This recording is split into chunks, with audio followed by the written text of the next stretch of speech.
Yeah, as I said straight after the game, has been a good feeling for different reasons. First of all, because the initial picture was not the perfect one for us, 2-0 down after 10 minutes.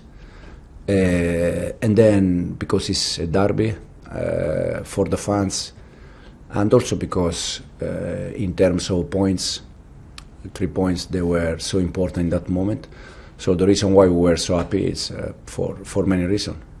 And I know that you personally don't want to get carried away with talking titles and being in the race, but you have been part of setups that have done it.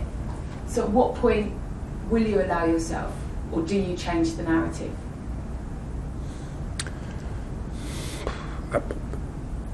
The good thing is that I like to think on the day by day.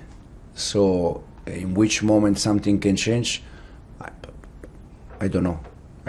The main focus for me is and it's not something that I say because I have to say that. It's because I really think that, because it's the only way to improve me and to improve the players. It's just focus on what we can do better in terms of training session, improve players and improve the team. This is the only main focus for me. And then in which moment we can think in something different, I don't know. I mean, you've been part of sides that have gone on to win titles. Do you remember those moments when you're going day to day and then suddenly you think, yeah, this is on? Yeah, absolutely. You can smell that, you can feel that, and probably this is the reason why I said we are not ready, because we don't feel that and we don't smell that in this moment. As I said, hopefully soon we can be there, but in this moment this is one of the reasons why I think we are not there. And also because I like to convince myself and convince the player that the only way to fight for something or to compete for something is just to be focused on the day by day. Because when you start to think about in 2 days, 3 days, 1 month, 2 months, it's the beginning of the bad time. And can you just confirm whether or not Marc Cucurella did throw those boots away? I saw the picture. They sent me the picture. Seriously, I did, because after the game, I had a chat with the players, a speech with the players, and then straight with you for the press conference. And then after the game, on the way back to Kobamir, they showed me the picture from Marc. But he said to me straight after the game that he was just trying to give more emotion to the game, no more than that. Best place for them, yeah? Exactly. And I just wonder how many people, I mean, you did it yourself, you threw in a bit of a slide gag in your post-match. I wonder how much grief he's been getting this week. Has he been slid into a few times? No. We know you're pranksters, you're all pranksters, and players can't wait to take the mickey. Jokes with Marc about what happened. Yeah. You said it yourself. You said like if they slip up. Yeah, no. Yeah, straight after game, I took one of the no football shoes, normal shoes, and I said, guys, this was the Marc shoes. So it was because of the final result after the game was quite a funny moment. But I think the first one that he knew that he was wrong is Marc. But sometimes can happen. The other highlight from the game was undoubtedly Cole Palmer's penalty. You watch it and you watch it again and you watch it and you go, wow.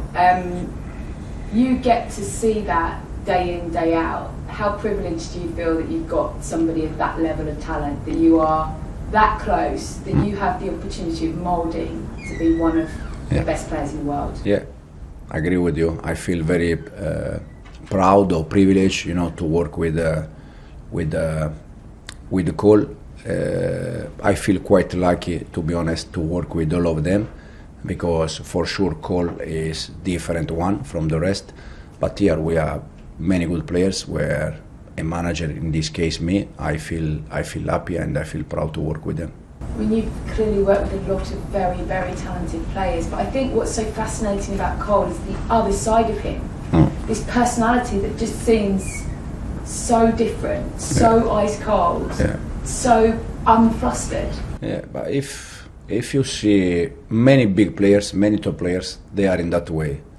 You know, they look almost that they don't care about nothing. But then at the end it's because they are in that way. But for sure they care, and probably being in that way give them more, I don't know, freedom or relax, and you can see Cole exactly in the same way. I said he was exactly in this way 4 years ago, 5 years ago, and he's still the same.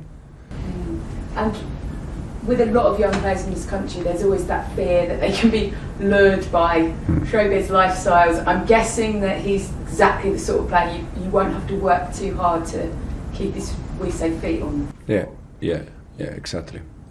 You don't need to waste energy to convince him that he has to behave in different way, because he's exactly behaving the way that they need to behave. Just focus on football, focus on the important thing, and the most important thing, he loves football. I said that every time we start the session, he's one of the first out, start to play with the ball, and you can see in that moment the one that they really love football and the ones that they just play football.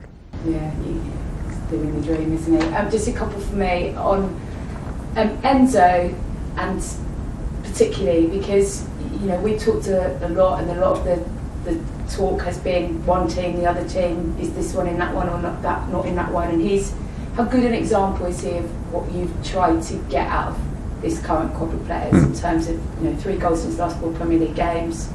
He seems to have really kind of matured, taken on board. How good is he an example of what you're trying to achieve with this current group of players? We all know they're talented and worth lots of money, but when he puts in performances like that compared to maybe what he was doing at the beginning of the season. It's a very good example.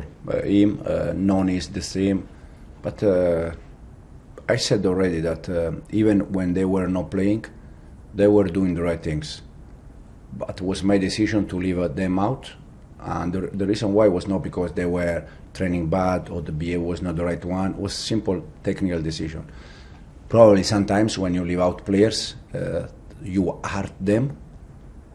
You motivate them probably to give something extra, but Enzo can be the good example for the rest. But as I said, we have more players that in some moment they were out, and then when they play, they did very well. And just finally, it is on Sunday evening, Thomas Frank that you come up against, somebody who's, you know, had a really interesting career. He came to football management quite late, done a very, very good job at Brentford. Very ambitious, but hasn't taken that step maybe to a big club. You've clearly done that in the last little while. How have you found that compared to sort of being day-to-day at a club like Brentford? And I don't know if you know Thomas or how much your paths across, but seeing whether or not he would kind of move in that way, and seeing him at a club of this size one day. No, I don't know him personally. I know him and I know his team for many years already, and he's doing great job, fantastic job. The way they achieve points, the way they play, the different style they have is top, is fantastic. And in terms of move or change club, this is more a question for him. The only thing I can say is that they play fantastic football. The good thing is that they play in different way, in different style, so it's difficult. And in the same time, I said straight after Tottenham game that we need our fans for Sunday game. We need them behind us, because I have the feeling that will be a very tough game, and game that can be decided for tiny details. So we need to pay attention. Thank you, Gail. Soraya? Hello. So Sancho, 2 goals in 2 games. He said he's finally taking shots and he's practicing hitting the corner in training. You, though, specifically spoke about his work off the ball and his sacrifice. Can you talk to me a bit more about not just Jadon's, but the expectations that you have on your wingers off the ball, and why it's so important for how you play in your identity as a team? Jadon, since we started, is doing well. Probably it was lacking of finish, because We had many games where he was, I don't know, remember Nottingham, many different games where he arrived many times 1v1. And he's always looking for assist. That is something good. But sometimes also you are in a position where you can take shot, and now he's doing better. If you see a little bit us from the right winger with the Noni and Pedro, from the right pocket with Cole, the number 9 with Cristo and Nico, since we score goal. Probably in the left side with the left pocket and left winger we struggle a little bit, but in this moment we start also with Enzo and Jadon. So the 5 attacking players, we need goals and assists from them. They are all doing the same. And then off the ball, the way they work, Pedro, Non in one side, Jadon, Misha in the other side, it's simple that when we don't have the ball, they have to run. It's no more than that, because you cannot only play football when we have the ball. You have to play football when we don't have the ball. So we ask them, we require sacrifice, and we hard work. You always highlight how important it is to maintain high levels in training. You know the squad's competitive, everyone wants to play. I think Noni, Neto, Enzo, Sancho, they're proof of this. They've been training hard and it's been paying off. When it comes to Sanchez and Jörgensen, is there space for Jörgensen to challenge for the number 1 spot, or is the goalkeeper position a little bit different to the rest of the squad? You don't want to change it too much? No, the idea is no, for sure the idea is not to change, but also in that case, we have 2 keepers, they are both good, and until they maintain both the same level, we are happy with that.